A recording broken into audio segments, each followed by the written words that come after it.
প্রধানমন্ত্রী হিসেবে শপথ গ্রহণের পরও কিন্তু এখনো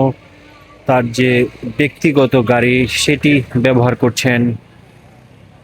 তারেক রহমান। এই মুহূর্তে আপনারা দেখছেন যে গাড়িটি এখনো জিয়া উদ্যানের সামনে রয়েছে এবং তারেক রহমান তার মন্ত্রী পরিষদের সদস্যদের নিয়ে আহ, তার বাবা এবং মার সমাধিতে শ্রদ্ধা নিবেদন করতে ভেতরে প্রবেশ করেছেন। যেই দৃশ্যটি আপনাদের দেখানোর চেষ্টা করছি যে প্রধানমন্ত্রী, নবনিযুক্ত প্রধানমন্ত্রী তারেক রহমান, তিনি কিন্তু প্রধানমন্ত্রী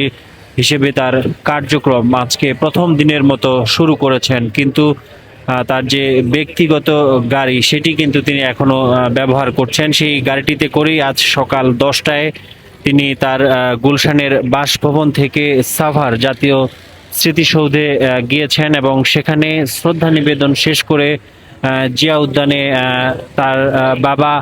এবং মার সমাধিতে শ্রদ্ধা নিবেদন করতে আসছেন এবং এরপর এখান থেকেই কিন্তু তিনি সচিবালয়ের উদ্দেশ্যে রওনা হবেন। এবং প্রথম দিনই যদি একটু জানিয়ে রাখি, প্রধানমন্ত্রী হিসেবে শপথ গ্রহণ করার পরই প্রথম দিনেই কিন্তু তিনি একাধিক কর্মসূচিতে অংশগ্রহণ করছেন। তারই অংশ হিসেবে এই মুহূর্তে জিয়া উদ্যানে রয়েছেন এবং তার যে বাবা শহীদ প্রেসিডেন্ট জিয়াউর রহমান এবং মা সাবেক প্রধানমন্ত্রী খালেদা জিয়ার সমাধিতে শ্রদ্ধা নিবেদন করতে আসছেন এবং তিনি তার ব্যক্তিগত গাড়িটি এখনো ব্যবহার করছেন। প্রধানমন্ত্রী হিসেবে শপথ গ্রহণের পরও কিন্তু তিনি সরকারি গাড়ি